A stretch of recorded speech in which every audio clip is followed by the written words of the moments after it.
지난 대선 때, 작년 대선 때, 그 무렵에 공교롭게도 쪼개기를 통해서 한 2억 5천만 원 이상 가량을 인출을 했다는 거예요. 그러면 쪼개기면 한 번에 2억 5천이 나간 게 아니라 조금씩 돈을 뺐다 이 소리입니까? 그렇죠. 그게 또 이렇게 체크가 돼서 신고가 될 개연성이 있기 때문에 저는 일부를 조금씩 뺐다는 의문이 들어요. 그렇다면 예. 윤재욱 원내대표께서 구체적으로 시기와 금액을 특정을 하셨거든요. 예, 오늘 2, 3월. 그렇게 예, 2, 3월 대선 전후 그리고 2억 5천만 원 현금을 인출했다.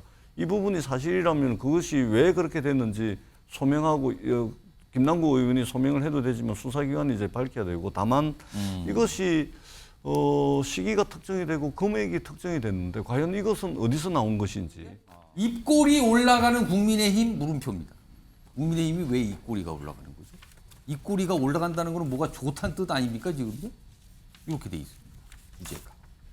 자 그럼요. 우선 관련 영상 준비된 게 있습니다. 먼저 확인해 보겠습니다. 440만 원 인출했습니다. 작년 대선 기간 1월부터 3월까지.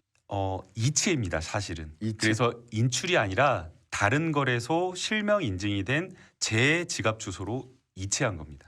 2022년 1월부터 3월까지 ATM에서 현금으로 제가 인출한 게 440만 원밖에 안 됩니다. 처음에 제기된 의혹을 중심으로 거래 내역, 잔고 내역, 이체 증명서 이런 것들을 전부 다 투명하게 첨부해서 공개를 했고요. 그리고 또 이런 어떤 계좌들, 이용한 계좌들은 전부 다 제 실명 계좌를 이용했기 때문에 숨길 수가 없습니다. 작년 2월과 3월 대선을 전후한 기간에 무려 2억 5천만 원 이상의 코인을 현금화한 걸로 드러났습니다. 코인 거래소 연결 계좌를 통해 현금을 인출해놓고 위장용 통장을 들고 나와서 온 국민을 속인 것입니다. 김 의원은 재산 신고 때 현금으로 인출한 이 2억 5천만 원을 신고하지 않았습니다. 이 돈은 어디로 갔습니까? 현재 검찰은 다른 거래소 연결 계좌 추가 인출 가능성을 보고 자금 흐름을 추적하고 있다고 합니다. 박정호 의원님, 네. 국민의힘에서는 지금 뭘 의심하고 있는 겁니까? 지금 사실은 그 김남국 의원이 좀 전에 저희 김어준 방송에서 나온 것처럼 여러 가지 해명을 초기에는 했습니다만은 거의 대부분 뻥으로 드러났어요. 지금 사실이 얘기했던 아니다, 것처럼 지금.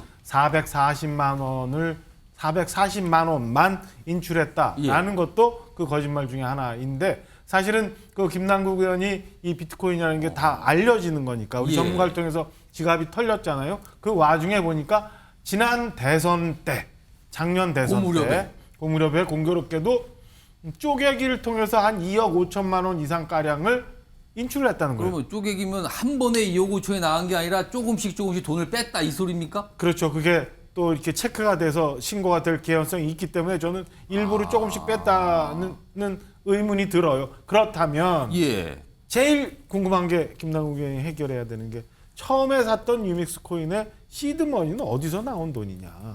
두 번째는 이런 식으로 쪼개기 인출해서 나왔던 돈은 그럼 진짜 자기 돈이냐 아니면 이 돈은 어디 갔느냐.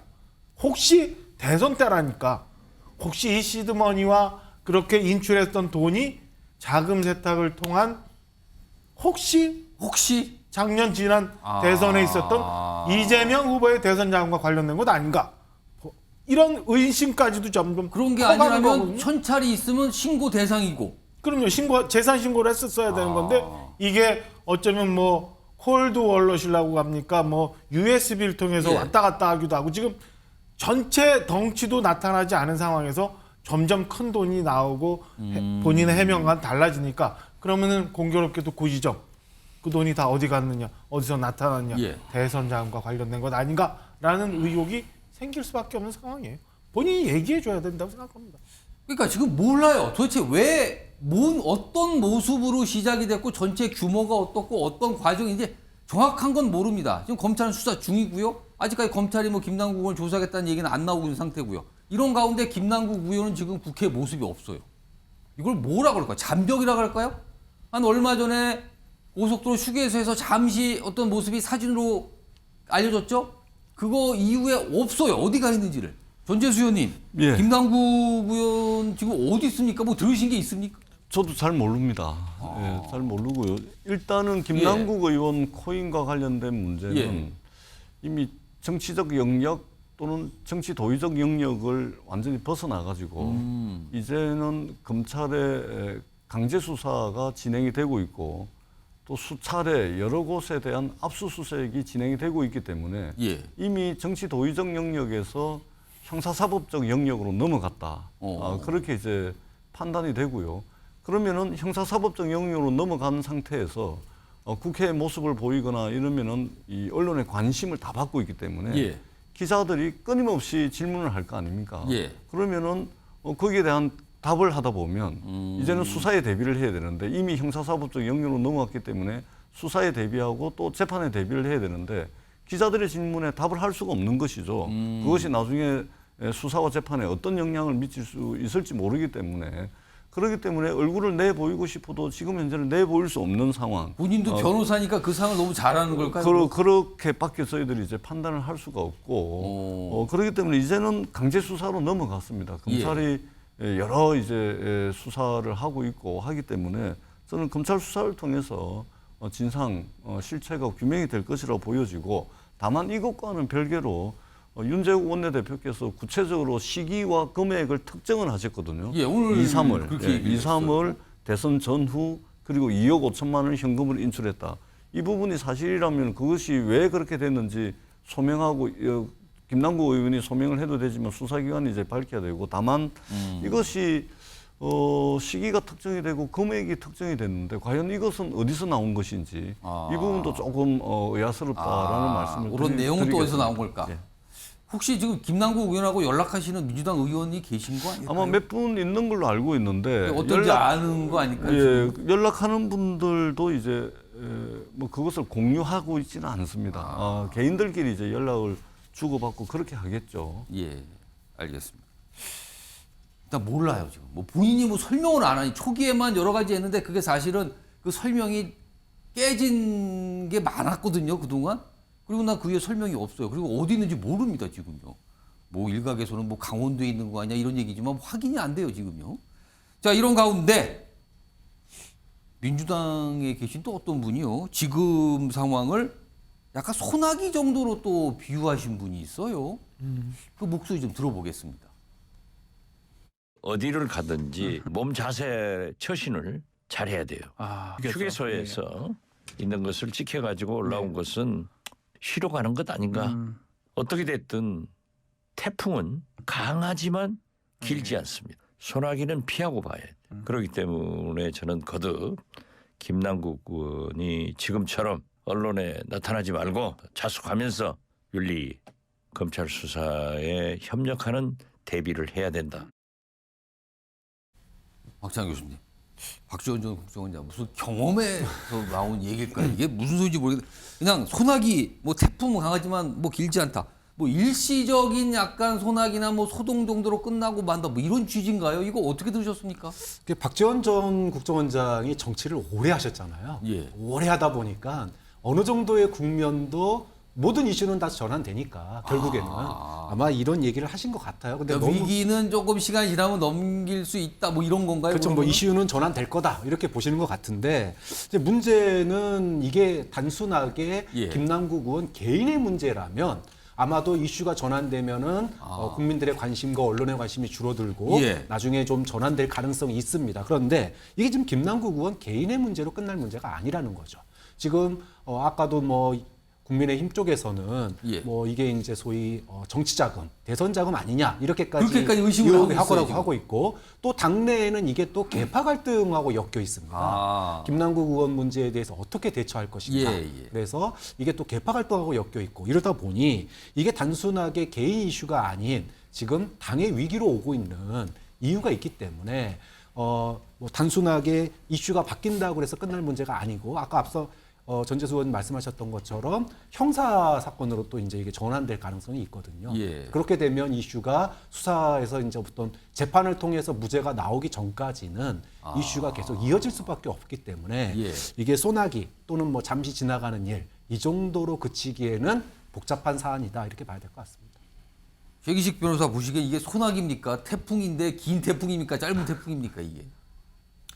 장마죠, 장마. 장마요. 예, 예. 장마면 이게 엄청 비가 많이 내리는데 오랫동안. 네, 예. 오래 갈 겁니다. 오래 가고 지금 잠시 이제 피한 것은 아마 저 박지원 전 국정원장 말씀처럼 너무 지금 태풍이 강하게 부니까 예. 일단은 좀 피하고 보는데 예. 이게 아마 아까 말씀하신 것처럼 계속 아마 수사가 진행되면서 예. 계속 기자들을 통해서 수사 진행 과정들이 흘러나올 겁니다. 그러면 본인이 지금 한마디 했던 것들이 다 거짓으로 만약에 드러나게 되면 예. 정말 그 데미지가 오래 갈 겁니다. 근데 이게 본인한테만 가는 게 아니라 당한테도 그렇죠. 그러니까 일단 지금 이번에 피한 것은 예. 당을 생각해서 좀 피한 것 같고 물론 본인을 위해서도지만 당이 지금 너무 어려운 상황이 있기 때문에 좀 잠적해 있는 거 아닌가. 그러면서 또 좀 수사도 좀 대비해야 되고 자기도 뭐 저 자료들 다 꺼내놓고 또 계산을 해봐야 될 거 아닙니까? 아니 최기식 변호사는 혹시 이런 비슷한 상황에 의뢰인이 들어오면 일단 잠적하라 이렇게 조언하십니까?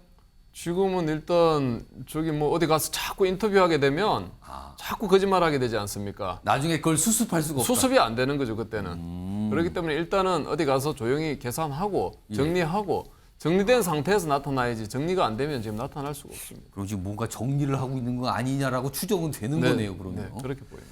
이런 상황에서요. 이 지금 민주당과 김남국 의원 관련 이런 상황에 대해서 국민의힘 내부에서 뭔가 얘기를 좀 했어요. 뭔가 평가가 있고 뭐 이런 게 좀 나오는 말인데 그 목소리 확인해 보겠습니다. 김남국 의원의 변명과는 전혀 다른 사실들이 이제 속속이 드러나고 있지 않습니까? 변명이 다 사실이 아닌 것으로 드러나고 있고 그 와중에 개딸이나 철험회 등의 어떤 강경파들은 비상식적인 옹호 발언을 하고 있고 이 과정 속에서 뭐 민주당이 굉장히 헤어나오지 못할 상황으로 계속 가고 있습니다. 그래서 저희 입장에서는 이 상황이 계속 지속되는 거 국민의힘에 결코 나쁘지 않습니다. 박정호 의원님 결코 나쁘지 않습니까? 국민의힘에 지금 이 상황 계속 오래 가는 거 아까 최기식 변호사 이거 장마인데 그랬는데 지금요. 그렇지 않아요.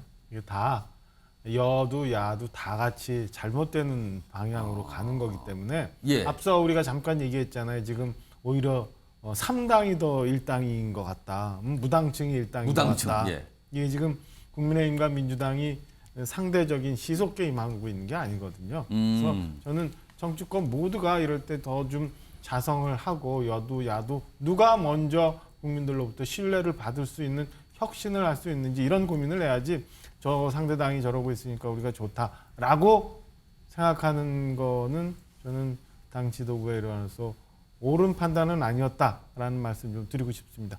나 먼저 바뀌어야 되는 이런 자세가 지금 필요하다고 최기식 생각합니다. 변호사는 지금 유상범 의원께서 이거 뭐 국민의힘에 나쁠 거 없습니다 이러고 계속 가는 게 아까 장마 얘기를 하셨는데 이거 어떻게 평가하세요? 나쁘지 않다는 말은 우리가 지금 좀 마이너스 될 건 없고 지금 공격을 해야 되거든요. 예.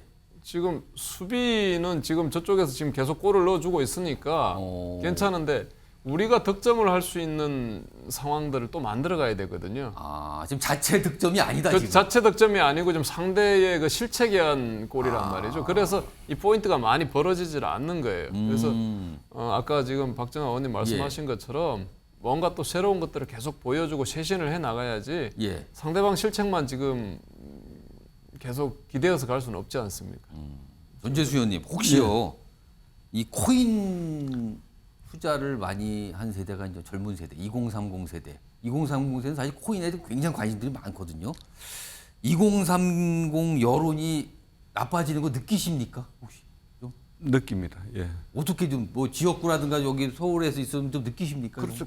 국회의원들이 있잖아요. 예. 다른 공무원들하고 틀린 게 뭐냐면 예. 민심에 가장 근접해 있고 이 민심에 바로 100% 온전히 오롯이 노출돼 있는 사람들이 국회의원들입니다. 예. 그렇기 때문에 일반 공무원들, 일반 고위공직자, 장관이나 뭐 차관이나 일반 이제 뭐 중앙정부, 지방정부에 있는 공무원들하고 바로 다른 점이 바로 이런 부분이거든요. 민심을 바로 체감을 합니다. 왜냐하면 지역구에서 뭐 이 골목도 걸어댕기고 저 골목도 걸어댕기고 이 행사도 가고 저 행사도 가는데 예. 거기 만나는 분들이 정치 이야기 다 하거든요. 그렇겠죠. 당신들 요즘 뭐 하냐?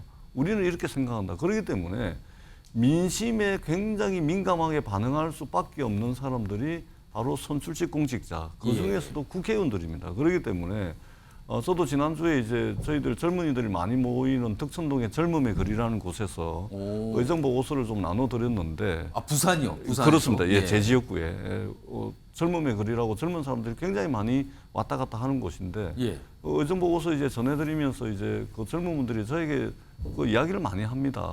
이래서는 되지 않는다. 라는 이제 말씀들을 많이 주고 있기 때문에 실제 상당히 이제 민주당이 위기 의식을 느끼고 이 위기를 기회로 만들려고 하는 뼈를 깎는 자성과 노력이 전제되지 않는다면 상당히 위험한 상황으로 갈 가능성이 있다. 그런 위기 의식을 저희들이 가지고 있습니다. 박상원 교수님 학교 계시니까 대학생들이잖아요. 얘기 좀 합니까 이거? 불과 2, 3년 전만 해도 수업 시간에도 코인 하는 거 못 말릴 정도였습니다. 뭐 계속 수업 시간에요? 네. 학생들이? 뭐 그럴 정도의 상황이었는데 누구는 그걸로 2배, 3배, 몇십억 벌었다 그러고 본인들은 지금 코인 상황이 이렇다. 이렇게 되면 대부분의 그 학생들이었으면 대부분의 학생들이 투자 실패한 거 아닙니까? 이제 졸업하고 이제 없는 친구들도 있고 뭐 다 그러는 건 아니니까. 근데 어쨌든 그런 누군가 우리가 이제 사춘기 땅 사서 배 아픈 판에 그게 불법이거나 또는 편법이거나 위법이었다 그러면은 거기에 비난이 집중될 수밖에 없거든요.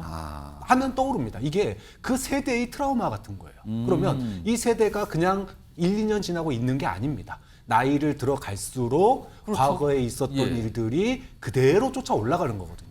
좀 그런 점에서 민주당이 시간 지나가기를 기다려서는 안 된다. 깔끔하게 정리하고 가야지 그 세대가 나이를 먹어가도 민주당의 이미지와 민주당의 비전을 제기할 수 있는 거지. 만약에 이 이미지를 고스란히 안고 가면은요, 이 세대가 나이 먹을수록 고스란히 민주당에 대한 평가도 따라다닙니다. 그 점을 좀 기억했으면 좋겠어요. 네 분 패널 말씀 쭉 들어보니까요. 아까 박지원 전 국정원장은 소나기라 그러셨는데 아무리 봐도 소나기는 아닌 것 같아요. 최기식 변호사가 말씀하신 장마일까요? 그까지 모르겠는데 최소한 소나기는 아닌 것 같습니다. 지금 이 패널분들 분석에 따르면.